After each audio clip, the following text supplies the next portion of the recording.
Hello guys, welcome to the channel. So Saturday Sunday weekend holiday కదా ఆఫీస్లో అని చెప్పి మేము అరుణాచలం ట్రిప్ అయితే ప్లాన్ చేస్తాం. ఇదేమి ఇప్పుడు సడన్గా ఏం ప్లాన్ చేయలేదు.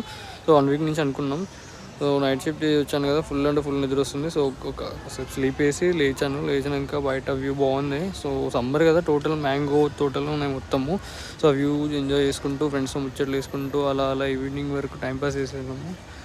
సో ఈవినింగ్ అయ్యేసరికి ఆల్మోస్ట్ 7-7:30కి అంతా కట్పాడి జంక్షన్కి ట్రైన్ వచ్చేసింది. సో మేము ఫుల్ టైర్డ్ అయిపోయాం, ఎందుకంటే నైట్ షిఫ్ట్ చేసేసి మళ్ళీ 12 hours జర్నీ కదా.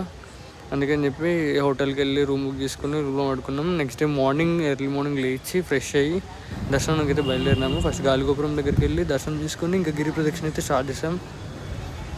అండ్ నెక్స్ట్ ఫస్ట్ వచ్చేసి ఇంద్రలింగం దగ్గరికి వెళ్ళాము. ఇంద్రలింగం దగ్గర దర్శనం చేసుకొని దారిలో కొన్ని వ్యూస్ చూసుకుంటూ వెళ్ళాము. అక్కడ చూస్తున్నారు కదా, అది చూడడానికి ఆల్మోస్ట్ నంది ఫేస్ లాగానే ఉంది. సో దాని తర్వాత వరుణ లింగం అని మొత్తం ఈ గిరి ప్రదక్షిణలు చేసేసాము. ఇక్కడ దారిలో ఒక టెంపుల్ ఉంది, ఆ టెంపుల్ అర్ధనారీశ్వరుడు చాలా బాగా కన్స్ట్రక్ట్ చేశారు.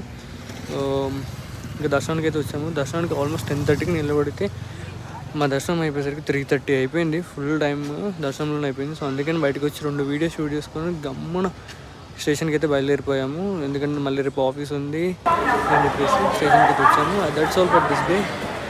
నెక్స్ట్ వీడియోతో మళ్ళీ